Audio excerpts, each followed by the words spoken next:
Olá pessoal, vamos começar mais uma aula no nosso canal Wikigel e o tema da nossa aula de hoje é desertificação e arenização. Você sabe qual a diferença? Não? Então vem com a gente, vamos conhecer um pouquinho mais sobre o tema. Mas antes disso, se você não se inscreveu ainda no nosso canal, se inscreve, dá seu like, faça seu comentário aí para que a nossa aula possa ficar cada vez melhor. Aguardo vocês então, vamos à nossa aula?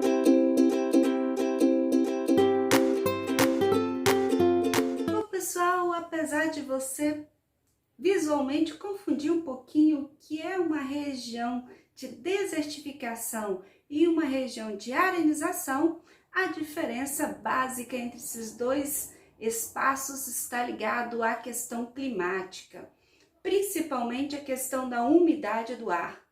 Então, uma dica importante aí, para você identificar uma área de desertificação, você precisa prestar atenção na evaporação e na precipitação desta região. Se essa região tem uma evaporação muito grande, mas tem uma boa precipitação, você tem aí um processo de arenização. Agora, se você tem um processo de evaporação e precipitações baixas, significa que a área é uma área de desertificação.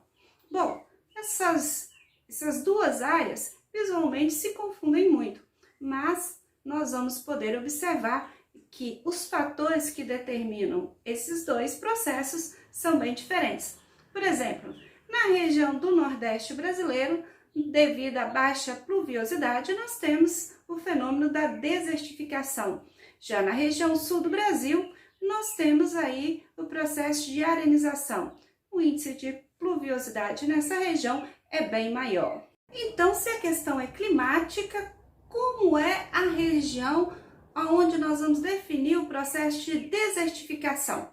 Bom, o clima dessa região, geralmente, ele é árido, ou ele é semiárido ou subúmido. Então, regiões onde nós vamos ter o processo de desertificação ocorrendo com maior intensidade. Bem, na região do Nordeste brasileiro, a gente tem esse fenômeno que, infelizmente, traz alguns problemas sociais, econômicos e, claro, também ambientais para a região. Mas vamos analisar no mapa aonde se encontra essa região de desertificação no Brasil.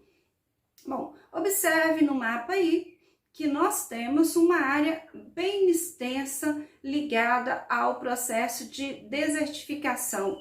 98.595 quilômetros quadrados de área afetada de forma grave, aonde nós vamos ter aí as áreas onde os problemas de desertificação são muito grandes.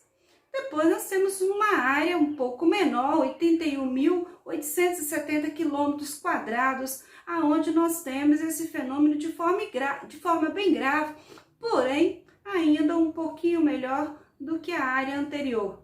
E uma área maior de 393.897 quilômetros quadrados, aonde nós vamos ter uma área moderada. Ela se expande, inclusive, para o norte de Minas Gerais. Pega ali um pedacinho do Espírito Santo, apesar de que o mapa não demonstra isso com muita clareza, mas nós temos o norte do Espírito Santo, uma área aí que está susceptível ao fenômeno de desertificação. Muito bem. E o que a gente vai definir como principal causa deste fenômeno? Um processo muito importante está relacionado à degradação do solo. Bom, a degradação do solo aí pode ser provocado pelo uso inadequado do solo nas atividades agrícolas, mas também pode ser originado através das atividades de queimada e derrubada da vegetação. Muito bem, a questão da vegetação é um outro elemento importante. Quando se mantém a cobertura vegetal dessa região, você tem aí uma proteção natural para evitar o desgaste, o processo erosivo do solo. Ao retirar a vegetação, seja pelo corte ou pela queimada, você expõe esse material às intempéries do ambiente, o que vai acelerar o processo de desgaste do solo.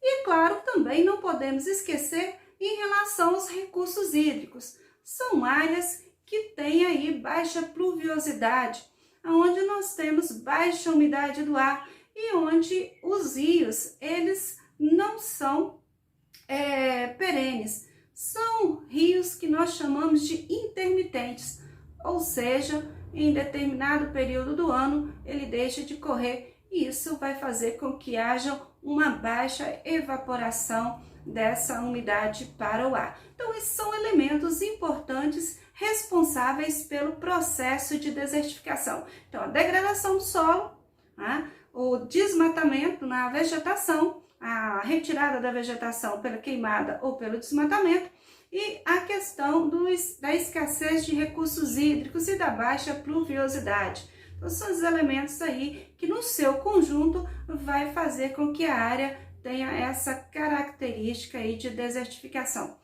E vale a pena lembrar aí que desertificação não é deserto. O deserto ele já se caracteriza por uma umidade no ar muito mais baixa e pluviosidade quase zero. Já a área de desertificação, ela tem uma umidade sim no ar, ela tem uma pluviosidade, mas só que ela é muito baixa e isso faz com que a área fique mais susceptível a esse processo. Bom, o processo de arenização, ele pode parecer difuso no território e com isso não chamar tanta atenção por ocupar pequenas áreas isoladas, mas ele também pode estar concentrado em uma área maior, aonde que começa a criar alguns impactos sociais e econômicos de maior relevância. Quais são os impactos que nós vamos ver em relação a esse processo de desertificação? Bom, o primeiro é o econômico, principalmente a atividade agrícola, visto que em áreas secas a atividade agrícola fica prejudicada, sem falar no empobrecimento do solo devido à retirada da vegetação. Nós temos também problemas ambientais sérios, como, por exemplo, a extinção de animais e de plantas nativas da região, já que em algumas dessas áreas as plantas são endêmicas, ou seja, só existem naquela região. Outro fator importante, né, como consequência desse processo de desertificação é a área social, principalmente aí a migração de um grande contingente de pessoas da região do interior, principalmente do Nordeste. Então, muita gente sai dessa região porque já se torna ali muito difícil manter as suas atividades econômicas. Infelizmente, nem sempre eles conseguem chances de trabalho em outras regiões e acabam voltando para esta área, esperando aí que a situação mude. A área de desertificação pode vir a ser produtiva desde que trabalhada de forma adequada a esse ambiente. Então, muitas pessoas estudam meios, técnicas de utilização de recursos hídricos disponíveis no subsolo, assim como também a adaptação de plantas que são mais resistentes a esse tipo de clima. E claro, isso vai atrair a população de volta e manter ali uma estrutura econômica sustentável para esse grupo de pessoas. Bom, o processo de arenização da região sul do Brasil foi devido ao uso inadequado dos solos dessa região, principalmente devido ao aumento de pastagens extensivas e o uso dessa área para a atividade agrícola, expondo a terra que já tem uma característica mais arenosa, o que vai fazer com que essa região torne-se mais difícil de fixar as plantas, fazendo então grandes áreas, como podemos observar na imagem, grandes áreas que se parecem com deserto se não fosse a questão do clima com alta umidade. Então, claro, aí não é a baixa umidade responsável por esse processo, mas uma questão relacionada ao tipo de relevo, ao tipo de solo e também ao tipo de atividade econômica desenvolvida nesta região. Então, pessoal, espero que vocês tenham entendido a diferença entre áreas de desertificação e arenização. Aguardo você na nossa próxima aula. E não esqueça, inscreva-se no nosso canal, dá seu like e fique em casa. Até a próxima aula.